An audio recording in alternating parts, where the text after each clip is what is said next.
Pemirsa, jadi pengedar narkoba, 3 petani di Sanga Desa Muba ditangkap Polda Sumsel.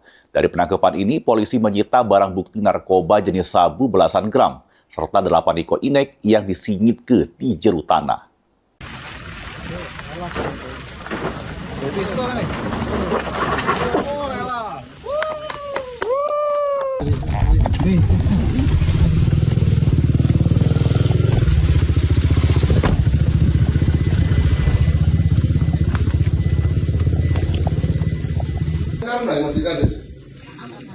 Sesudah melakukan penyelidikan, polisi bergerak ke Sanga Desa Kabupaten Muba untuk menggerebek rumah petani karena ngedar ke narkoba. Pas sampai, polisi langsung menangkap pelaku serta melakukan penggeledahan.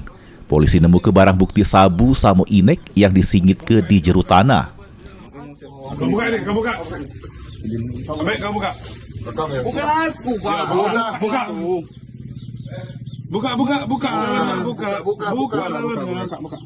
Buka. Bukan yang punya aku. Iya, buka. Sumpah, Pak. Buka. Nanti, Pak. Sumpah. Diam kau, patulan. Sudah masih lagi. Kau diam, ikut mati.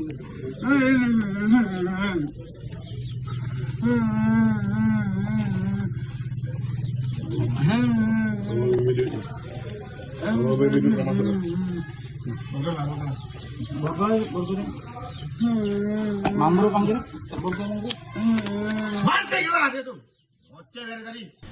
Dua pengedar yang ditangkap ialah HA sama A yang awalnya sempat tak ngakui narkoba tersebut punya mereka.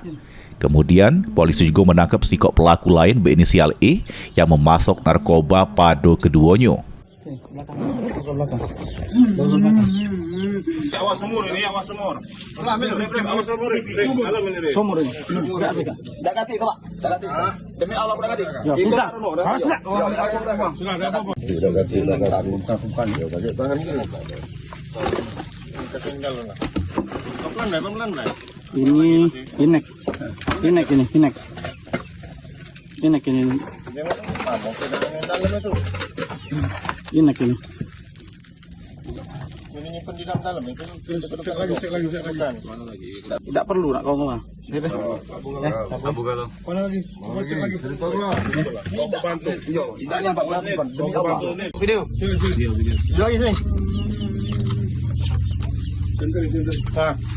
Itu aja. Hei. Apa lagi nih? Bukan aku. Siapa jadi? Siapa itu? Tidak tahu. Nah, ini. Ini normal kenal ini ada. Juru penangkapan 3 pengedar ini, polisi menyita barang bukti narkoba sabu 12 paket dengan berat 17,8 gram serta 8 ekor pil inek. Tapi kau kenal? Tidak pernah. Dia nelpon aku. Ada tangga yang ini. Kami naik ini. Dari ketiga tersangka ini berhasil diamankan 20 paket sedang, 8 butir narkotika jenis ekstasi. Yang mana dari tiga tersangka ini, 1 berjenis kelamin perempuan. Untuk statusnya Bang, pengedar atau bandar Bang? Berdasarkan hasil pemeriksaan dan keterangan tersangka, untuk tersangka sendiri itu merupakan jaringan pengedar narkotika yang berhasil diamankan oleh Ditres Narkoba Polda Sumatera Selatan. Ini ketiga pengedar tersebut sudah ditahan di sel Mapolda Sumsel, terancam hukuman 20 tahun penjara. Bulhiadi, PAL TV.